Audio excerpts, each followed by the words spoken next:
They came without warning, 12 monolithic ships splitting the sky like dark blades. Every satellite feed, every observatory lens, turned upward in a kind of stunned reverence. The world held its breath as the vessels hovered in silence over the major continents, casting monstrous shadows across cities and seas. Governments scrambled for translation. The signals were mathematical, fractal pulses in rhythmic order. Earth replied with greetings in dozens of languages. Then came silence again. A week passed. On the 8th day, a single phrase flashed across every screen, from phones and slums to monitors in underground bunkers. You are insufficient. It began quickly after that. The Physcifistories Dominion descended like a storm. 9 feet tall, wrapped in armor that shimmered like oil on water, they brought weapons that bent light, sound, and air. They didn't ask for land or resources. They didn't demand loyalty or tribute.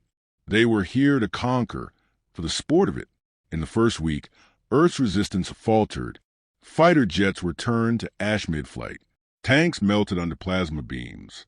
Entire battalions evaporated before they could take aim. In Berlin, a group of Physcifistories soldiers laughed as a desperate general ordered a volley of bullets. The metal projectiles bounced harmlessly off their energy fields. One of them picked up a discarded assault rifle, studied it, and sneered in a series of guttural clicks before snapping in half like a twig. They broadcasted the footage across Earth's networks. Primitive sticks, their translation filters interpreted. Your war is already lost. In their arrogance, they failed to understand the thing they feared most: in operating columns or carry shiny metals. It didn't fly drones or sit in boardrooms. The Physcifistories had fought empire builders and machine minds before. They had not yet fought ghosts.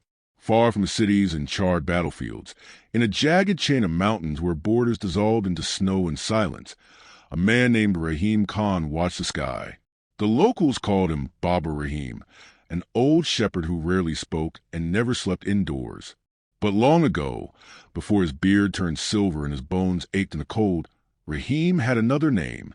In old files locked away in obsolete databases, he was listed as Spectre, Special Forces Sniper, Counterinsurgency Legend, Confirmed Kills, Classified, Status, Presumed Dead. He wasn't dead. He had simply come home. When the first alien patrol entered the valley, 5 towering Physcifistories scouts in gleaming suits and humming with scanners, Rahim watched from 3 ridgelines away. He marked their gait, how their heads rotated every 7 seconds, how their sensors buzzed when they passed over certain types of rock. They moved with the confidence of gods. Rahim cleaned the barrel of his old bolt-action rifle, the one that had seen 20 years of warfare in 3 different continents. He adjusted the sights with the care of a man performing prayer. Then he melted into the stone. 2 days later, one of the Physcifistories dropped dead mid-step. The back of its helmet imploded. The squad froze, unable to compute. Their translator buzzed. Anomaly detected. Projectile impact. No thermal source. Before they could form a defense pattern, another fell. This time, a clean shot through the chest joint. The third tried to run, but took a round through the base of the skull. The last 2 opened fire at random, scorching the snow, burning shrubs, vaporizing a boulder. But there was nothing to see. No target. No sound but the wind. They never made it out of the valley. Rahim left their bodies untouched, save for one. He removed the helmet of the first kill and buried a single bullet casing inside. Scratched onto it in Urdu were 3 words: Wapas Jao, Dar Kasaf. Go back, with fear. The message was received, loud and clear. In orbit, Physcifistories Command reviewed the footage with clinical confusion. There were no missiles, no heat signatures, no drones, just sudden death. Their analysts suggested a new Earth weapon, an invisible drone, a quantum rifle. The warlords dismissed the notion. Trickery, they spat. Cowards' warfare. Another patrol was sent, then another. They never returned. As Earth bled, rumors spread in whispers through the refugee lines and crackling radios. A sniper in the mountains. Unseen, untouchable, killing gods with Stone Age tools. People began to believe again, not in victory, but in vengeance. Rahim never asked for help. He didn't need it. He moved from cave to cave, following the migratory paths of goats and clouds, each kill a message, each bullet a sermon. He was no savior. He didn't believe in salvation, only balance. The Phyrexerai had brought him balance. He would restore it one shot at a time. One evening, as orange light spilled across the ridges, he found a boy, no older than 10, sitting alone, clutching a rusted walkie-talkie. The child's eyes were hollow. His village had been wiped 3 nights ago. Rahim handed him water, wrapped a blanket around his shoulders. Then he pointed toward the highest peak, where stars would soon bloom. "There," he said quietly, "is where gods come to die." And in that moment, somewhere between grief and frost, the boy smiled. The mountain had chosen its ghost. The ghost had begun to hunt. Snow fell in slow spirals, muffling every sound except the distant hum of alien engines above the peaks. In the valley below, 5 Phyrexerai soldiers marched in formation, their suits glowing faintly beneath the white haze. Each step they took was measured, calculated, every movement guided by artificial intelligence. Their mission was simple: locate and eliminate the anomaly that had been eliminating them. What their algorithms hadn't accounted for was Rahim Khan's patience. From a nest carved into a rock face 200 meters above, Rahim lay prone beneath a woven layer of branches and cloth, his breathing shallow, his heartbeat steady. The rifle rested on a stone ledge cushioned with sheep wool. It wasn't a modern weapon. No biometric locks. No smart targeting. Just a bolt-action tool of death forged decades ago in a world that had already forgotten how to win wars without circuits. He didn't need enhancements. He needed line of sight and trust in physics. One of the aliens paused, its helmet tilted toward the cliff, as if sensing something out of place. Rahim didn't flinch. He let a single snowflake land on his scope lens and melt. Then he adjusted his aim and exhaled. The shot rang through the mountain like a bell in a cathedral. The alien collapsed, its neck snapping back as the bullet tore through its optical core. The others turned, scanners blaring, plasma rifles spinning to life. They fired in bursts, beams of searing blue cutting through trees, carving trenches in snow. But they were shooting at phantoms. Rahim had already moved, sliding down a crevice into a narrow channel between boulders, his rifle slung across his back. He didn't rush. That was the trick. The Phyrexerai always rushed. By the time they advanced toward the ridge, 2 of them were already in his next trap. An old oil drum buried in snow triggered a rock slide, precision shaped by Rahim the night before. The weight crushed one, pinned the other under jagged stones. The survivor screamed. The sound warbled through its translation software. "Coward, face us." Rahim stayed silent. He circled wide, crawling on hands and knees, then on his belly. He drank melted snow from a gloved palm. The kill didn't come from rage or vengeance. It came from discipline, from stillness. By the time the last 2 aliens regrouped at the valley entrance, one of them had begun to tremble. Rahim could see it even from the distance, barely perceptible, but there, fear. The one emotion the Phyrexerai claimed to have bred out of themselves. But fear wasn't a weakness. It was a compass. The next shot hit the trembling one through the hip joint. It fell. Screaming in an alien dialect Rahim didn't need to understand. The other turned to carry it. That was their second mistake. Rahim didn't fire again. Not immediately. He watched them. The second alien slung its wounded comrade over its shoulders and started retreating, slipping on frozen moss. That small act of care, of loyalty, gave Rahim pause. But this was war. Mercy was a luxury Earth could no longer afford. The final round hit them both. One shot, one truth. By nightfall, the valley was quiet. No movement but the wind through the pine. Rahim gathered his casings, left no footprints. He buried what remained of the drum trap and erased all signs of passage. Then he made his way to the overlook, where the child was waiting beside a crackling fire of pine needles. The boy didn't speak. He simply handed Rahim a tin cup of broth, thin but hot. They sat in silence. After a long time, the boy pointed skyward at the flickering glow above the mountain's edge. "New ship," he said softly. Rahim nodded. The Phyrexerai weren't giving up. If anything, they were growing more curious. The next day, a different type of drone arrived. Smaller, quicker, built for recon and dissection. Its wings shimmered like dragonfly blades, and its sensors pulsed as it drifted above the snow line. Raheem tracked it through the trees, his movements slow, deliberate. He waited for the wind to rise, enough to rattle the branches, enough to mask the sound of the shot. The drone dropped like a stone. It was the first time he recovered a piece of alien tech. The shell was warm to the touch, almost organic. He studied it briefly, then buried it beneath a cairn of stones marked with a symbol he hadn't used in years, an X over circle, a sniper sign, a warning. That night, he began carving bullet casings, small inscriptions, not in Urdu this time, but in Frexerized script copy from one of their shoulder plates. He etched phrases like, "You bleed too and we see you now." He placed them beside his kills, like ancient offerings. Soon, reports from alien patrols started changing tone. They spoke less of military targets and more of a phenomenon, a presence. Some even refused deployment into mountains, claiming the terrain interfered with their senses. But the truth was simpler. They were being hunted. From orbit, a Threxeri tactician submitted a formal theory. The sniper was not a man, but an autonomous Earth defense system, a remnant AI, perhaps. Their pride couldn't accept the alternative, that one human with a bolt-action rifle had been dismantling their elite with surgical precision. The command center reviewed the footage of the last skirmish.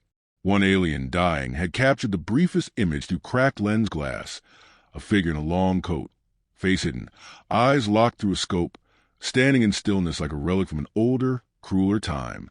They analyzed the image frame by frame. "He's not using targeting systems," one officer observed. "He's not even using cover," another added. "He's using wind." The council was silent. Then came the order, send the Echo Hunters. The boys slept that night beside Raheem's camp, dreaming of fireless skies. Raheem, eyes wide open in the dark, cleaned his rifle with steady hands. He knew what Echo Hunters were. Not soldiers, not scouts, predators, and he welcomed them. The first Echo Hunter arrived without sound, slipping between the trees like liquid shadow. Taller than the standard Threxerized soldier, its armor absorbed light, and its limbs moved with unnatural precision. It didn't scan, didn't speak, didn't fire. It listened. It tasted the air. And somewhere deep inside its neural cortex, it began constructing a model, not of terrain, but of a mind. Raheem watched from a blind beneath a thick outcropping of stone, body flat against frozen earth. He could feel the difference immediately. This wasn't patrol or a drone or a rank-and-file brute. This thing was deliberate. The wind shifted. The creature stopped. It turned its head slightly, almost expectantly. Raheem exhaled, then pulled back. This wasn't his shot. It was a challenge. He moved west through a narrow ravine, stepping only on the buried stones he'd memorized weeks ago. He left no scent, no trail. But something about the way the forest sat unsettled him. Birds had stopped singing. Even the snow seemed hesitant to fall. By nightfall, he'd reached a vantage point overlooking a narrow pass where he had once felled 3 Threxeri in under 10 minutes. Now, the pass was empty. Too empty. No tracks. No heat trails. Yet he felt watched, not through glass or lens, but through instinct sharpened across decades. He didn't light a fire that night. He sat cross-legged in the dark, rifle across his knees, and thought of his daughter. Her name was Miriam. She had once drawn pictures of stars on the walls of their flat, saying one day she'd name a constellation after him. That flat had been reduced to molten glass when the Threxeri leveled Lahore in the first week of the invasion. He never found her body. Just a melted frame of the door she had painted blue. Spectre had been born that day. Raheem had died with her. The wind howled through the trees like mourning. The next morning, the first trap was triggered. A branch snapped. A small slide of pebbles tumbled. Raheem, crouched 50 meters away, waited. The hunter emerged, crouched low, scanning the terrain with spider-like elegance. It picked up the branch, analyzed it, and placed it back where it had been, as if restoring the world to its proper shape. Then it looked directly toward Raheem's position. He didn't move, not even to blink. They stayed like that for a long time, man and machine, each measuring the other, each daring the first misstep. Then, just as silently, the echo hunter withdrew into the mist. He didn't follow.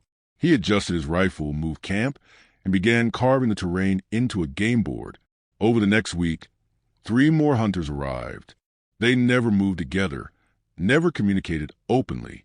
But Rahim noticed patterns, how one would trace his trail, while another mirrored from above. They began leaving false footprints, disturbed leaves, broken twigs meant to provoke. But he never took the bait. Instead, he turned their methods against them. He used old guerrilla tactics, pressure wires strung between branches, sound traps made from river stones and reeds, bone flutes that mimicked the hiss of flexorized speech. He let them chase phantoms. And one by one, he broke them. The first fell into a pit camouflaged with dried pine and triggered a claymore trap built from scavenged metal. The second was lured into a narrow gorge where its own heat signature rebounded and confused its targeting sensors, long enough for Rahim to plant a bullet through the seam of its neck plate. The third nearly got him. It struck at night, silent and sudden, a blur of metal and muscle. Rahim rolled just in time, the creature's blade nicking his shoulder, drawing blood. The pain was sharp, clean. He welcomed it.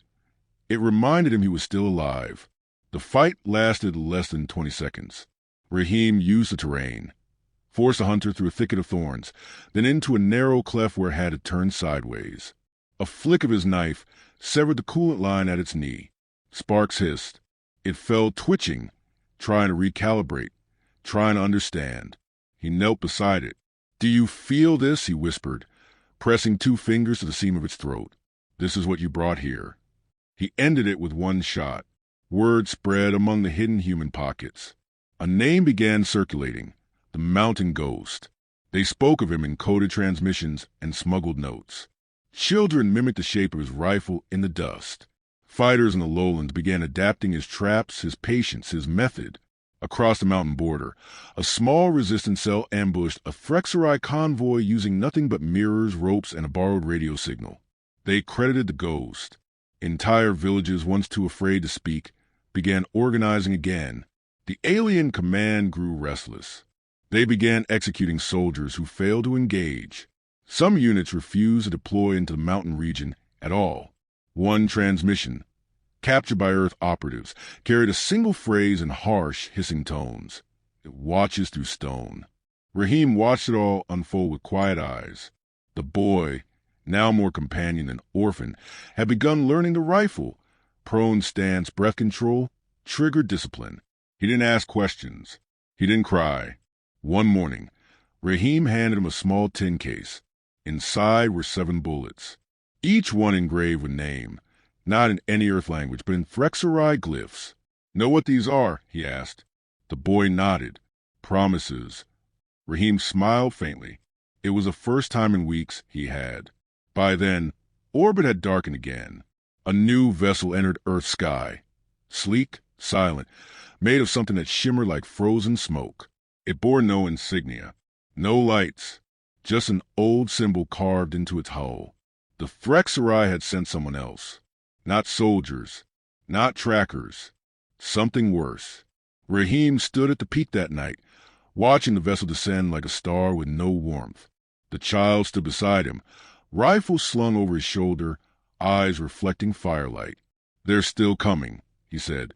Rahim's voice was low, calm. "Then we're not done yet." The vessel did not land. It floated just above the ridge, casting no shadow, humming low like a memory half remembered. Its presence warped the air, pulling frost from the earth in slow spirals, drawing stillness like a predator draws silence. Even the crows had vanished.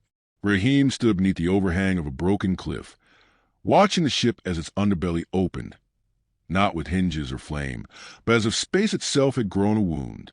From the wound, something descended. It was not a soldier, not a machine. Its form shifted with every breath, light sliding over it like oil on water. It moved without disturbing the snow. No footsteps, no sound, just presence, a suggestion of a body more than a body itself. It wore no armor and carried no visible weapon.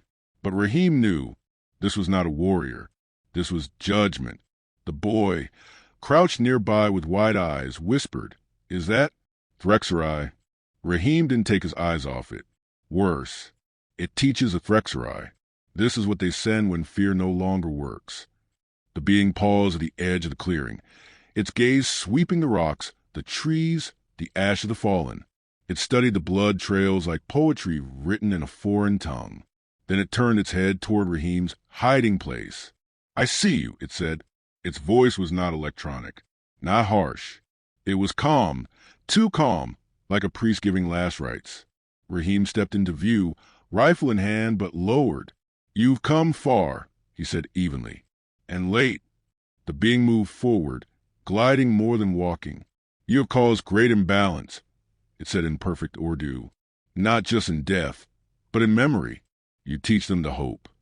Raheem didn't respond. The being stopped 3 paces away. "We offered peace," it said. "Obedience for survival.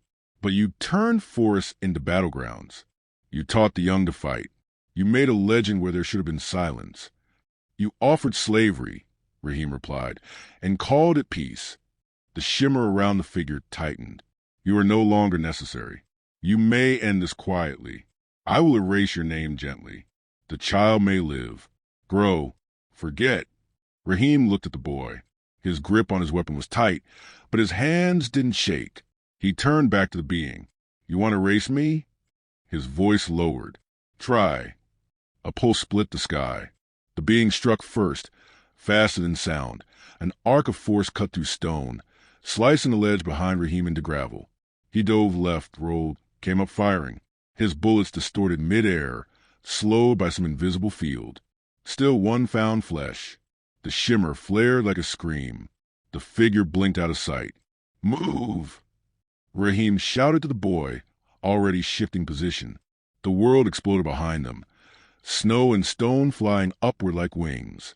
The boys scrambled toward the trees, falling, crawling, rising again. The figure reappeared directly in front of Raheem. A hand wrapped in light lunged forward, catching the rifle's barrel. Metal hissed and blackened. Raheem dropped it, drew the knife from his belt, and slashed upward. The blade struck something solid. The being reeled, light flickering along its side. "Primitive," it hissed. "But it cuts," Raheem growled. A crack of a rifle. The boy, hidden behind a boulder, had fired. The shot clipped the creature's shoulder. A clean mark. It turned toward the child, but Raheem tackled it from behind, dragging it to the ground. It twisted unnaturally, dislocating limbs to break free. They rolled together in the snow, knife and light clashing in brutal silence. It was fast, but Raheem was not trying to win. He was trying to distract. "Now!" he yelled. The boy fired again. The bullet struck through the shimmer, piercing what might have been a lung. If it breathed like men, the being let out a sound like metal collapsing inward. It staggered, shimmer failing, form visible now. Skin pale, face too long, too sharp, eyes like twin moons eclipsing light. "You," it said, coughing black ichor, "are a child teaching another to die." Raheem stood, chest heaving. "No, I'm teaching him to live free." The being tried to rise. Raheem didn't let it. He stepped forward and, with a clean, final motion, drove the knife into the gap beneath its chin. Deep, straight, unflinching. The shimmer dissolved. The body stilled. The air shifted back to stillness. Above, the ship's hum trembled, uncertain. It hovered for a long breath, then rose higher, higher, until it vanished among the stars without a word. No retaliation followed. No drones. No fire from the sky. Only wind and silence and the quiet sound of blood cooling on snow. The boy approached, rifle still in his hand. Raheem turned to him. His face was tired, but calm. "You didn't run. I remember what you said. The mountain has long memories." Raheem looked up at the ridgeline, the wind pulling clouds across the sun. "Yes," he said, "and now it remembers you, too." The boy opened his palm, revealing one of the casings. One of the 7. It was warm. "How many do we have left?" 5, Raheem replied. He took it, turned in his fingers, then tucked it into his coat, each one for a name. But today we had a new one. What name? Raheem looked at the space where the being had fallen. Victory, he said. They packed up slowly, quietly. There was no rush. For the first time in weeks, no sensors buzzed, no signal flickered on the scanner. The mountain was, once more, their own. They stood at the peak one last time before descending. Below, the world waited, scarred, burning in places, still trembling, but awake. And somewhere across it, other children were learning. Other hands were steadying rifles. Other names were waiting to be engraved on casings. Raheem slung the rifle over his shoulder and looked west. We're not done. The boy followed. No, he said, but we've begun.